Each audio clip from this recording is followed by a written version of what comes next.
NASA की satellites ने Antarctica के अंदर कुछ ऐसा डिटेक्ट किया जो पूरी दुनिया से छुपाया गया। एक ऐसी जगह जहाँ पर सनलाइट कभी नहीं पहुँचती, लेकिन वहाँ कुछ ना कुछ तो है। क्या वो एक एलियन बेस है या फिर दरवाज़ा एक ऐसी सिविलाइजेशन का जो कई साल पहले गायब हो चुकी है। अंटार्कटिका बहुत ही ज़्यादा मिस्टीरियस कॉन्टिनेंट है क्योंकि वहाँ पर ब्लड वाटरफॉल्स, मिस्टीरियस एनिमल और अंडरग्राउंड लेक्स है। और बहुत से देश अंटार्कटिका पर अपना कंट्रोल जमाना चाहते हैं। यूके, नॉर्वे, ऑस्ट्रेलिया, अर्जेंटीना जैसे देश अंटार्कटिका के कुछ हिस्सों पर अपना क्लेम जमाते हैं, लेकिन वो ऐसा क्यों कर रहे हैं? आज के वीडियो में हम यही पता लगाएंगे और ये भी जानेंगे कि अंटार्कटिका की खोज किसने करी।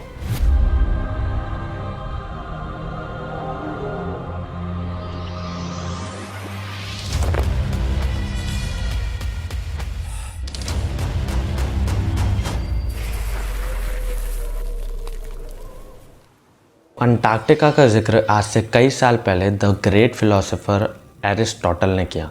उन्होंने अपनी एक किताब में साउदर्न लैंड का कॉन्सेप्ट दिया, जिसे उन्होंने अंटार्कटिकोस कहा। ये एक लॉजिकल अजम्पशंस थी कि अगर नॉर्थ में लैंड है तो साउथ में भी कुछ ना कुछ होना चाहिए। और 2021 की the royal society of New Zealand की एक स्टडी ने ये बताया कि 7वीं सेंचुरी में माओरी लोग अंटार्कटिका के पास पहुंच गए थे, मतलब यूरोपियन से भी पहले। अब बात करते हैं कैप्टन जेम्स कुक के मिशन की। ब्रिटिश सरकार ने 1972 में कैप्टन जेम्स कुक को भेजा साउदर्न लैंड की खोज के लिए।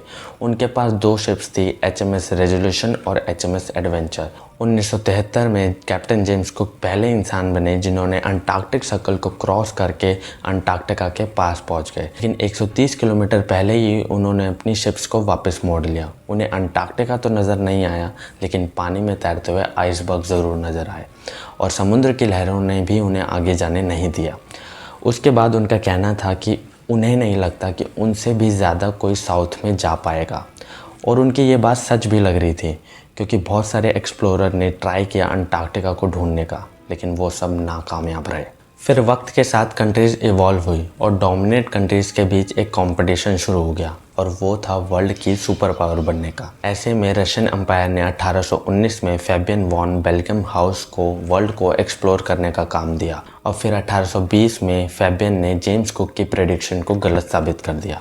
वो पहले ऐसे व्यक्ति बने जिन्होंने अंटार्कटिका की एक्चुअल लैंडमार्क्स को देखा, लेकिन वहाँ पर कुछ रीज़न की वजह से लैंड नहीं कर पाए। और फिर 1900 से 1920 के बीच बहुत सारे एक्सप्लोरर ने अंटार्कटिका को देखा, और फिर 1911 में ब्रिटिश के एक्सप्लोरर रॉबर्ट फैल्कन स्कॉट पहले ऐसे व्यक्ति बने जिन्होंने अंटार्कटिका पे कदम रखा। और ये सच नहीं है। उन्होंने वहाँ पर जाकर देखा कि नॉर्वे के एक्सप्लोरर रोनाल्ड रैमसन उनसे 1 महीने पहले ही वहाँ पर आ चुके हैं। स्कॉट और उसके टीम अंटार्कटिका में काफ़ी अंदर तक गई, लेकिन ख़राब मौसम के चलते वो वापस लौटने लगे, और भूख और बर्फ़ और ज़्यादा ठंड की वजह से उनकी वहाँ पर डेथ हो गई। उनकी एक डायरी भी मिली जिसमें लिखा था कि हम आखिर तक टिके रहेंगे, लेकिन अभी हम कमज़ोर पड़ रहे हैं। अंटार्कटिका की दूसरी मिस्टीरियस डिस्कवरी ये है कि इसकी 3 किलोमीटर मोटी बर्फ़ के नीचे 400 से भी ज़्यादा लेक छुपी हुई है। एक लेक जिसका नाम वोस्टॉक है, वो इतनी बड़ी है कि मुंबई से भी ज़्यादा बड़ा शहर उसके अंदर समा सकता है। इसके अलावा यहाँ पर ब्लड वाटरफॉल्स भी है, जिसने साइंटिस्ट को सालों तक कंफ्यूज करके रखा। ये ब्लड वाटरफॉल्स नेचुरल वाटरफॉल्स है, और ये अंटार्कटिका के टेलर ग्लेशियर्स से निकलते हैं।